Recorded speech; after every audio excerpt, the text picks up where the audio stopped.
have more respect for the Falcons than I do for the Panthers.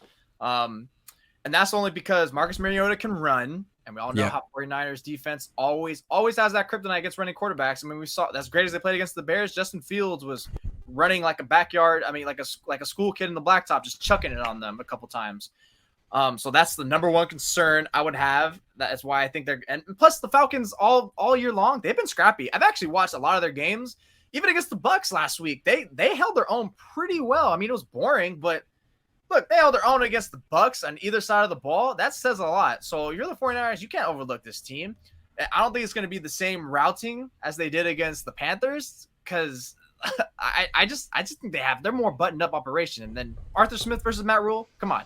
So I think those are the factors you got here. The defense is not as terrible as it looks. Marcus Mariota element and Arthur Smith versus Matt Rule. I think the Niners should win and will win, but it's going to be more scrappier than I think. I think it's going to be ugly. I think the Niners are going to destroy this team. I don't know. I just feel like, so on offense, they can run the ball, but like when it's time to throw, it's Drake London and Kyle Pitts. Like Drake London is a rookie, and like when targeted when Marcus Mariota targets him, his quarterback rating is like 73, and then when he targets Pitts, his quarterback rating 60 something. So I just feel like this passing game doesn't work, and this I mean maybe the Niners DBs are maybe the D is so banged up that they'll give up some points, but I just don't think they have enough talent. I guess the Browns, there was a drive where they just ran the ball a whole time. I think it was like 12 runs, and I was like, Atlanta? 49ers Rams. Yeah. Okay, all right, fair enough. Maybe the Niners won't blow them out, but here's the thing: they're staying in West Virginia. The Niners are 8-1 on these like back-to-back road trips when they stay out here. So it seems like they're actually really locked in on these things. What's interesting is when they go back after these extended trips on the road on the East Coast, they're 1-3 in the game following that. And the one win was in 2019 against Pittsburgh when they turned the ball over 5 times, which shows you how sloppy they were. That's the one time they won. So what's interesting is, yeah, they should probably beat the Falcons this week, but they're going to be so jet lagged coming back to the West Coast after that. They probably won't feel like themselves until Thursday or Friday. And then they got to play the Kansas City Chiefs. So, and if you don't believe me, I was just talking to my wife who spent the whole weekend with me on the East Coast. She's back there. She's still exhausted. And it's Wednesday. Still exhausted. So I think probably by tomorrow she'll feel like herself. And then she has to fly out and meet me in Atlanta. So she's going to, that's why they don't do that. That's why they stay in West Virginia. But it's legit. Like they're going to be so tired next week. And then they have Kansas City. So that's why I say just go 2-1 the next few weeks. I don't know how realistic it is that they're going to beat Kansas City. Yeah, actually, that you're making that factor actually makes me think like, damn, losing to Kansas City becomes a lot more like likely now. But I think I would pick the Niners prematurely right now, depending on how they look right now. Look, they'll still beat them. I just don't think it'll be like blow them with start for the moment the kickoff starts to the final quarterback kneel down, and it's going to be like 47-10 or whatever. I think the Falcons will make a quarter or even a half where it's going to be like, look, they're fighting out there a little bit. I'm not saying it's going to be a one-score close. I think the Niners will probably win like 28-14 or something like that. So, I mean, that's still a pretty good game. You win by 2 scores or more. It should be a game. If they lose this game, that's a little bit inexcusable. I don't really care about the injuries or anything like that. You guys should beat them. But I do think the Falcons will make it more of a game than the Panthers did. So I think it's interesting. I'm on this road trip out here, and I'm following the Niners, and I have a rental car. And I don't know this part of the country. So you go to Charlotte, and then the Niners play in Atlanta the next. So Atlanta is southwest of Charlotte. Right. The Greenbrier is due north of Charlotte. So I drove 4 hours north to come here, and then tomorrow I'm going to start my trip back southwest to Atlanta tomorrow night. Why would the Niners go north for a game that's south? They could be in Atlanta right now. But no, they want to be in West Virginia. From Kyle Shanahan's perspective, why do you think West Virginia is more appealing than Atlanta? To me, it's really obvious. I mean, there are no distractions up here, right? Like, nothing you can do at night. No Instagram celebrities you could call or sneak around with, or no rappers that you might know. I'm just nothing. Absolutely nothing. You could go ATVing. Got in trouble in the hotel. What city was that? That was Tampa. All right, Tampa's more livelier than Greenbrier. That's true. Every place is more lively than Greenbrier. Nothing against Greenbrier, but what's funny is it's a really nice, swanky resort. And when you get there, it says Greenbrier, America's resort. I'm like, says who? It's really America's resort? Why? Because you wrote that? So it's America's resort. Anyway. That's a good ass point right there for sure. Because at first I was gonna say because the weather. A week in Atlanta? Good luck. Yeah, good luck. That's the problem. You remember when the Niners were in the Super Bowl with Harbaugh? That Super Bowl, no, it was New Orleans, wasn't it? It was New Orleans. New Orleans. No, so they played the NFC Championship game in Atlanta, and was that when Cap and Gore and Crabtree got caught going into Hooters? Anyway. You can get a Hooters anyway at the time. I think they're extinct. That's true. But I thought they got caught by TMZ going into a strip club, whether it was before the not that that's a big deal, but as a coach, if you're in New Orleans or Atlanta for a week, you're like, oh God, good luck. What are you gonna do? Yeah.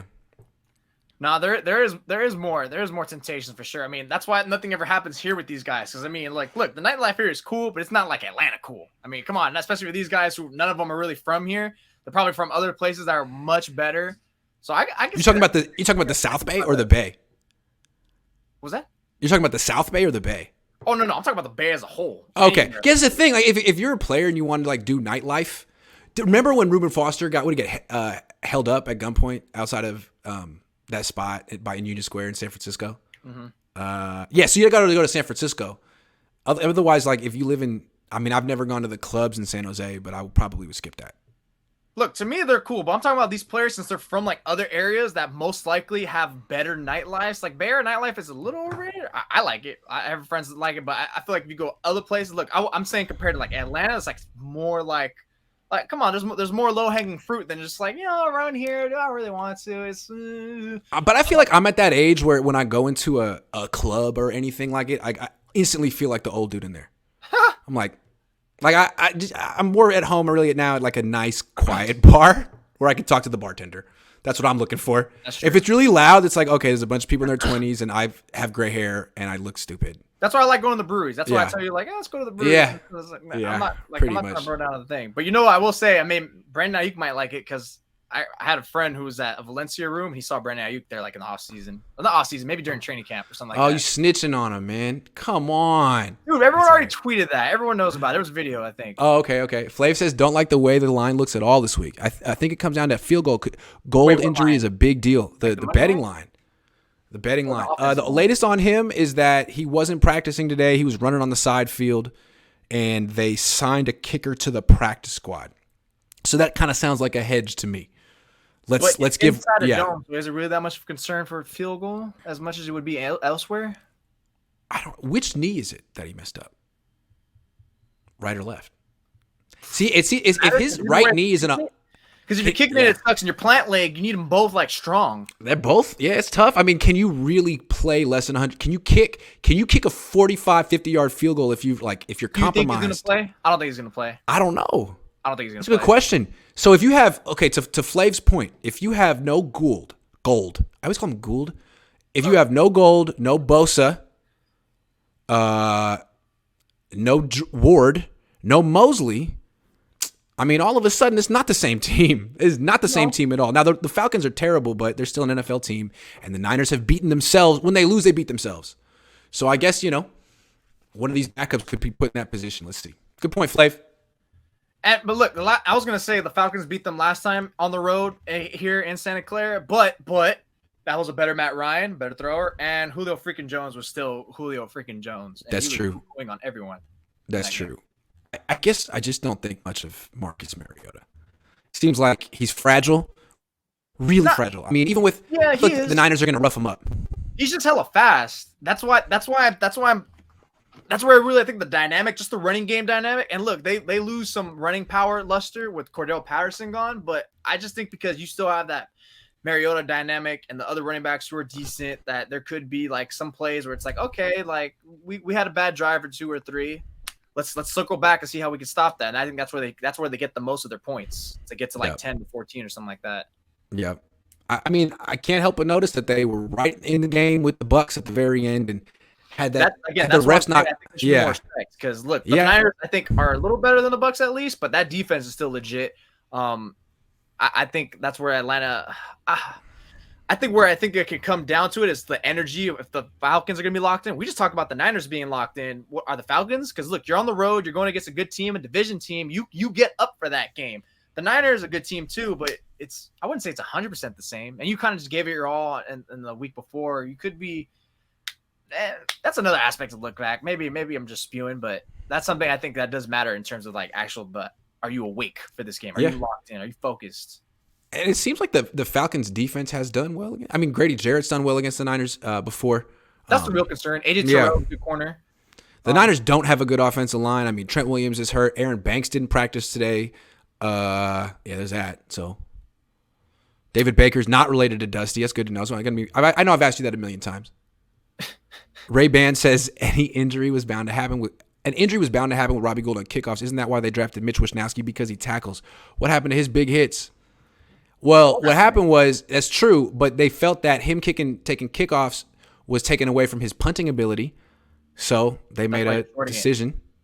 Yeah, maybe Jimmy Garoppolo can do the kickoffs, or Kyle Juszczyk. He's a weapon. You Juszczyk. Yeah. Niner Gang Wolfcat says, let's blow AT out so bad we get Purdy some reps.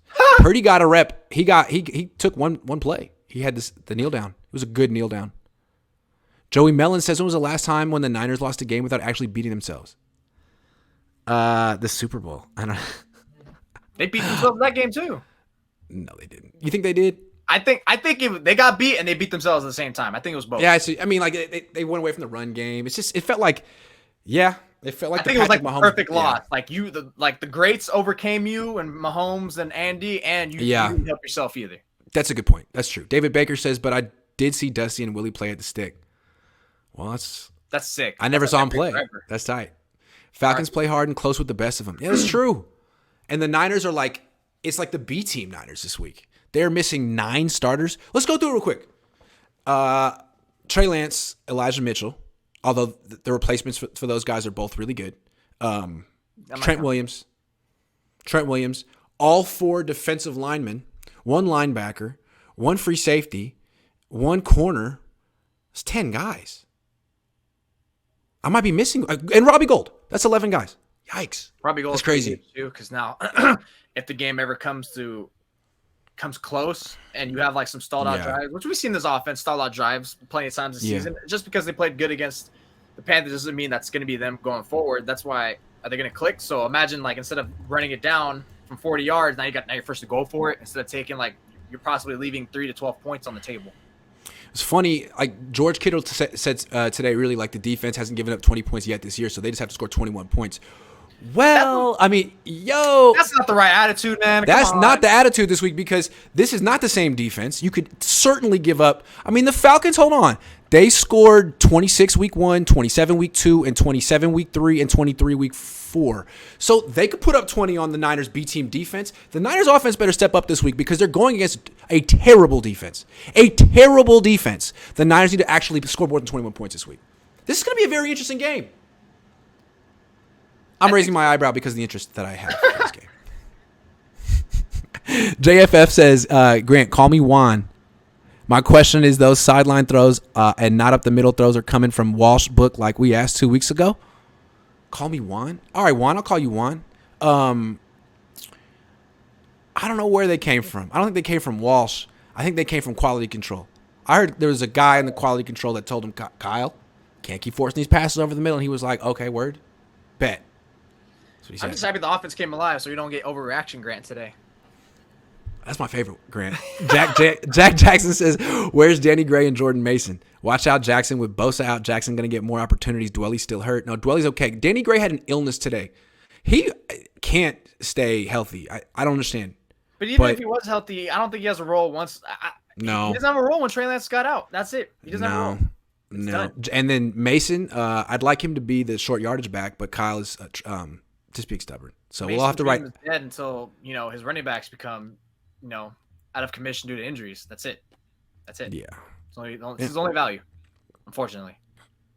All right. So now that we talk about it, I actually feel like this game against the Atlanta is going to be surprisingly close. So we'll see. I could see it being where it's close for a good portion of the game, and the Niners just run away from it, because I don't think the Falcons are a team who are gonna, start to finish can keep up with it. And eventually, the better team will win and pull away.